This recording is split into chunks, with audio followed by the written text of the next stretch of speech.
Assalamualaikum. Hai teman-teman, jumpa lagi sama saya Rizka Novita.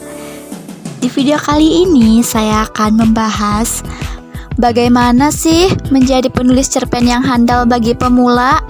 Jika kalian mau tahu, nonton videonya sampai selesai ya. Pertama, temukan motivasi menulis. Bagi saya, tips pertama dan utama bukanlah hal teknis, melainkan motivasi. Tanyakan pada diri Anda, mengapa saya menulis cerpen? Untuk apa? Jawaban atas pertanyaan ini bisa beragam.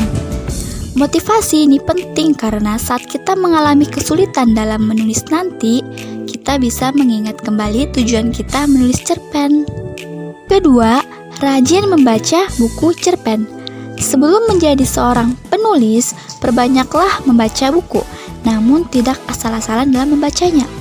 Jika kita ingin menjadi seorang penulis cerpen yang handal, pastikan buku cerpen yang kita baca dapat dipahami, dimengerti, dan dinikmati ceritanya.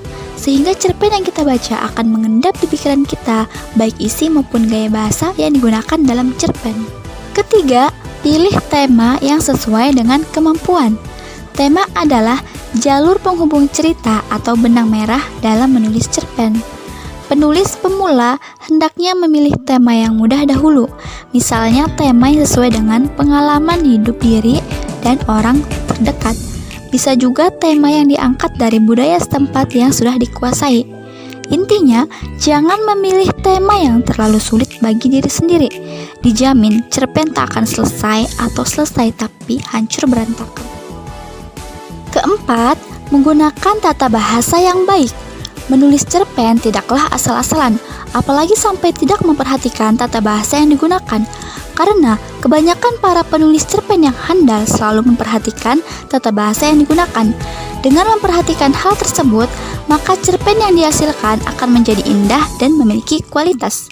Para pembaca tidak dibuat bosan dan selalu tertarik untuk membaca cerpen-cerpen selanjutnya.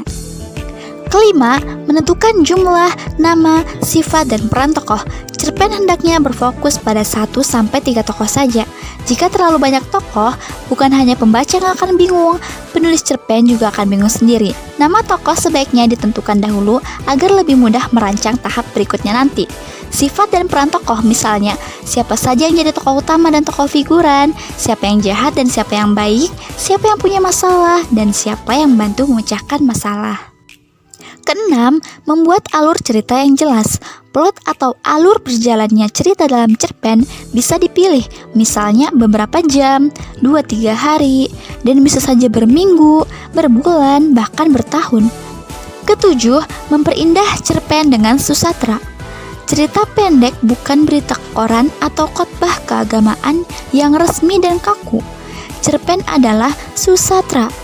Menurut Kamus Besar Bahasa Indonesia, susatra adalah karya sastra yang isi dan bentuknya sangat serius, berupa ungkapan pengalaman jiwa manusia yang ditimba dari kehidupan kemudian direka dan disusun dengan bahasa yang indah sebagai sarannya sehingga mencapai syarat estetika yang tinggi.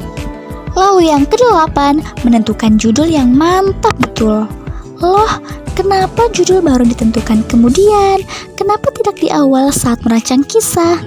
Jangan cemas, ini soal selera dan strategi penulis saja. Kadang-kadang judul sudah terpikir saat akan menulis. Namun, sering terjadi kita terlalu menghabiskan banyak waktu memikirkan judul. Daripada begitu, sudahlah, tulis dulu cerpennya, lalu judul bisa dipilih kemudian.